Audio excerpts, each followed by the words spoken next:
Well, hello there, everyone. How are you doing on this Saturday, October the 28th, year 2023? It's a fantastic day, isn't it? If you're a working man or working lady, you've made it to the weekend. Of course, you may have a job where you're working this weekend. Anyway, thank you for working a job. I do appreciate it. We need more folks out there working a job. Anyway, with that being said, I'm Mazske Finance, coming to you now from south of the United States. And I am not a financial advisor, I'm not a CPA, I'm not an attorney, not a doctor, not a nutritionist, nothing like that. I'm just a humble guy who tries not to ever brag about anything. I try not to be cocky, nothing like that. I'm not an expert on anything. But with that being said, I'm just a blue collar guy. I never made a lot of money in my life and I became a multimillionaire. Okay, so what I'm going to talk to you today a little bit about is the importance of setting goals. Everyone out there needs to set goals, okay? Now, when you do this, what I strongly encourage you to do, remember, I'm not telling you to do anything, I'm just encouraging you. I strongly encourage you to write down your goals. Now, if you're younger than me, which most of you probably are, excuse me, I just dropped something. Sorry about that. And if you're younger than me, and most of you probably are, you may think you'll write them down on your phone. That's a phone right up there that I'm pointing to, okay? I encourage you to pick up a piece of paper and write, old school way, write it down, write it down. You put it on your phone, you put it on your tablet, you put it on your computer. You gotta log in, you look at an electronic device, you put it on paper, I know, bear with me, I know it's old school, but if you put it on paper, you can keep it on your nightstand next to your bed. I'm sitting next to a bed right here in my casita. You can put it on your nightstand, you can put it on your refrigerator, you can frame it and put it on the wall. You can keep it in a notebook that you open up periodically, okay? I'm going to share with you a few examples of goals I have set, okay? I never in my life wrote down goals until more recent years. All the years of my life, I would jot stuff down. I would jot down lists of things to do. I would jot down directions on how to get somewhere when I was driving prior to GPS and that sort of thing. I would carry a map book with me too. But then I always had goals up here, okay? But more recent years, I started writing things down. I think it started kind of, sort of, back in the year 2020, okay? In the year 2020, which is only, 3 years ago, I was going to refinance two rental properties, and I was going to do cashback refinancing, okay? I was doing that so I could take the cash I got back and buy a total of 9 houses using seller financing, okay? That's part of how I went from 0 to 25 rentals in 4 years, okay? Was recycling capital, pulling capital out of rental property, okay? So in the process of doing that, I had to go through my local credit union. I had to get what they called, in quotes, a commercial mortgage, okay? Now, part of the process was they sent me a financial statement I had to fill out. And the guy I was communicating with at the credit union, young guy, real nice guy, he told me something like, hey, my guess is when you fill this out, you're going to find you're a millionaire. You have a net worth of $1 million. And I was like, I don't think so, Peyton. I really don't think so. I don't think I'm a millionaire. Okay, and he's like, I think you'll be surprised. So I filled it out, and this was in June or July of 2020, and I had a net worth after all. Net worth is take all your assets, all your liabilities, everything you own, the value of it, and subtract, and it didn't count automobiles, and subtract your liabilities. If you own 5 rental houses, the current value of those rental properties, and subtract the mortgages, okay? If you have a personal house, the value of it, subtract the mortgage, all right? Because according to his calculation, I could include my personal residence in it. If you're trying to get accredited, you cannot count your personal residence in your accreditation numbers, okay? So when I did that, I was pleasantly surprised. My net worth was roughly $1,050,000, roughly. It's like, whoa, I didn't realize that. So that was in summer of June, July of 2020. We're now in October of 2023. Okay, a few months ago, I calculated my net worth and I was officially a multimillionaire. My net worth had crossed the $2 million mark. Okay, Why am I sharing this with you? I'm sharing it with you because a couple reasons. One, if you start writing things down, you start writing, and I'll share with you a goal I wrote down. If you start writing goals down by solidifying them on a piece of paper, not on your phone, solidifying them on a piece of paper, if that's the right word to use, it's concrete. You see it. It's there. It's a mental thing. You can make it happen. Okay? You got to figure out the steps to make it happen. Maybe you write those steps down. Maybe the steps are up here. But you can make them happen. Okay? So, a goal I set a few years ago and a goal I'm going to set today on this video will be coming up. The goal I set a few years ago, and I've shared this story before, back in 2019, I had visited South Florida. And I really liked that area, and I said I want to move there. Okay? And this was in like the fall of 2019. By April of 2020, I was sitting at my house and I was like, Mazske, what are you doing? You love that area of Florida. If you want to move there, you got to figure out how you can get there, because houses were more expensive down there than where I was living at in Virginia. So I wrote down where I was at, a financial statement kind of sort of, where I was at financially, how much income did I have coming in, and what I would need to successfully move to South Florida. Because by moving there, number one, I was working a part-time job. The missus was working a full-time job. We would have to completely leave employment because now we're moving 1,000 plus miles away. Okay, so we'd have to completely live off our investments. So I wrote down where I was, and I wrote down what I thought I would need in order to sell my house in Virginia and buy a house down there. Once I wrote it down, I was like, whoa, there's a gap there of what I have versus what I need. How do I get here? And I started writing things down. I said, okay, if I need to get a bunch of rental properties, how many more rental properties do I need to support the lifestyle there? And I was like, ooh, that's a lot more. Okay? But anyway, I wrote it down.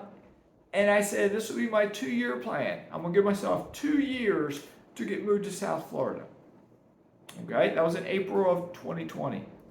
I moved to South Florida in March of 2021. Okay, I made it happen. I figured it out. That cashback refinance of those 2 properties to buy those 9 houses, that was a big part of it. Okay, but I figured it out. All right. So a goal I'm going to share with you today is something I want to do, and it's a financial goal, okay? And it's going to be related to net worth. And there are other YouTubers out there that you will hear a variety of things about net worth. There are YouTubers out there who say net worth is nothing. It's a number. It doesn't mean anything. Cash flow is what means something, because you can live off cash flow. You can't live off of net worth. You live off cash flow.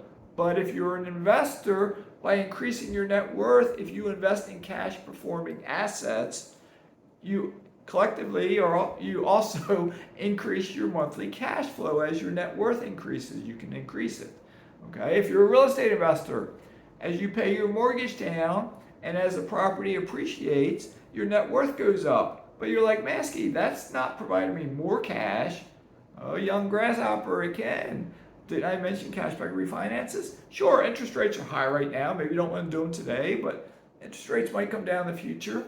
Maybe you do a cashback refinance and take the cash and buy more real estate. Now you increase your cash flow, right? So as you increase your net worth, you can use that increase in the net worth to further increase your net worth, which will further increase your positive cash flow that you can live on. Okay? All right. So with that being said, short-term goal, and when I say short-term, I'm just going to throw out for myself, short-term is less than a year. Okay? Less than a year. Long-term is beyond a year. Okay?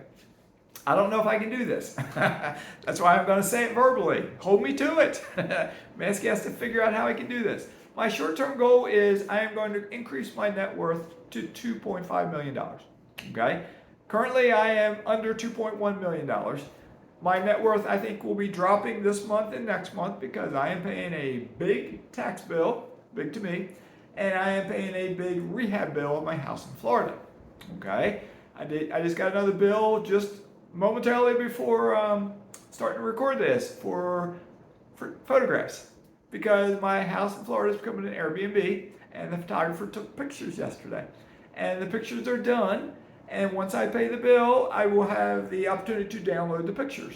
Okay, so I will pay the bill after this video is recorded, and while it's uploading, probably I'll pay it. Okay, so anyway, the short-term goal is to get from wherever I am now. Let's just say I'm flat at directly at $2.0 million, because I have more debt now, and I don't know exactly where I stand. I'll figure it out in the next couple of days. Okay, but that's a $500,000 increase. We're in October 2023. Can I increase my net worth by $500,000 by October 2024? We shall see. We shall see. I'll tell you briefly how I plan to do it.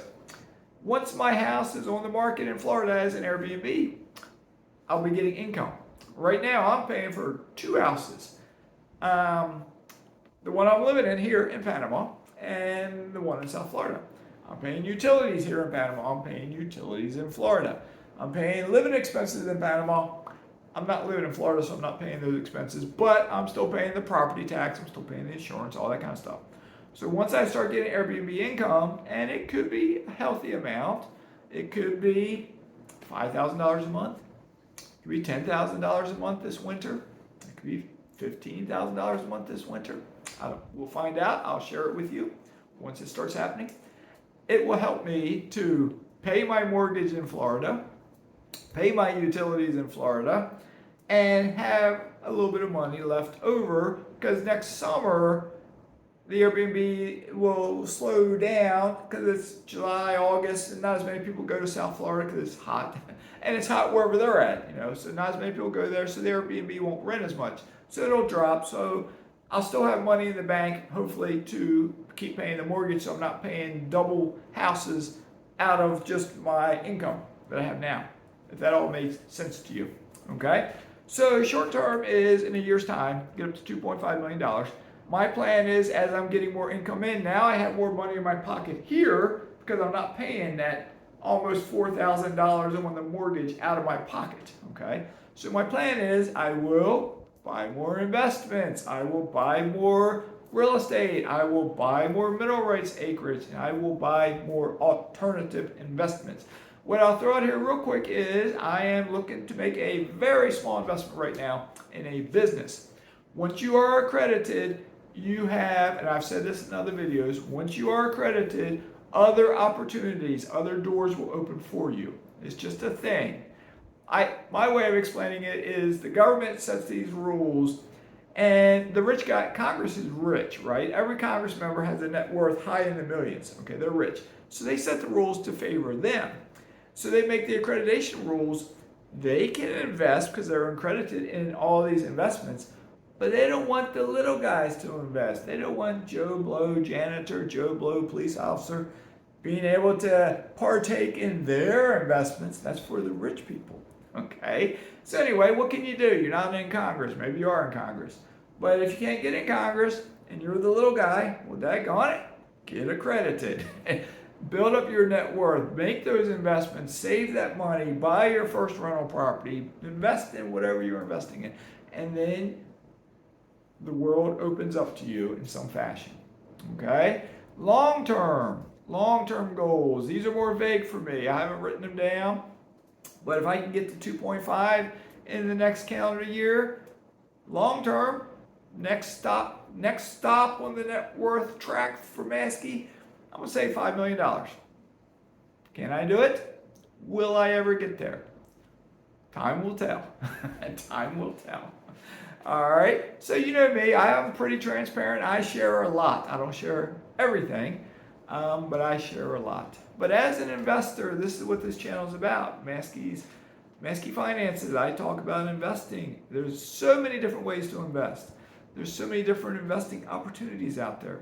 Be careful. Always do your own due diligence. Be aware there are scammers out there. There are people out there that want to take your money. Okay? And so Do your own due diligence the best you can. And one thing I will guarantee this the best I can, is that if you do become an investor, you are going to lose money at time and somebody will take your money. It's going to happen. Here's how it may happen. If you're a real estate investor, the day will come, eventually, somewhere along the way, there's going to be some tenant who stops paying rent. There's going to be some tenant you have to evict. And that's same tenant, you're not going to get, you may get a judgment against them, but you're not going to get your money back. So that means they scammed you. They took money from you. And if it's rent, rents are high. So if they go 2 or 3 or 4 months and don't pay your rent, you could be between $5,000, $10,000 easily all around the USA. You know, if you had 3, 4, 5 months of rent, something like that. So you're going to get scammed. It's going to happen. All right. But the alternative is, if you don't invest, you're going to work 40 years. You're going to retire, perhaps when you're in your mid-60s or pushing 70. You might work 50 years. And you're probably going to live on 40% of your income that you had when you were working. And that means you're not going to have, money's going to be tight. Okay? But if you start investing, if you just have one rental house, and that's all you ever buy, in 40 years, it's paid off, because it should have gotten paid off in 30 years. And now, whatever the rent you're getting, it's free and clear. You still got to pay tax and insurance and repairs, but you're not paying a mortgage. So if you're getting rent of $2,000 a month, hold some out for your taxes, insurance, and repairs, but that's extra income for you. If you bought 4 houses and that's all you ever get, you pay them off. In 40 years, they're paid off. And that 30 years they're paid off, you know, but now you worked 40 years and you have extra income coming in. Okay? So anyway, start writing your goals down. Put it down on paper. Figure out the steps to meet those goals. Write it all down. Don't just keep it up here. Write it all down. If you want to get your first rental house, how are you going to do it? How much do you need to save every month to get that down payment?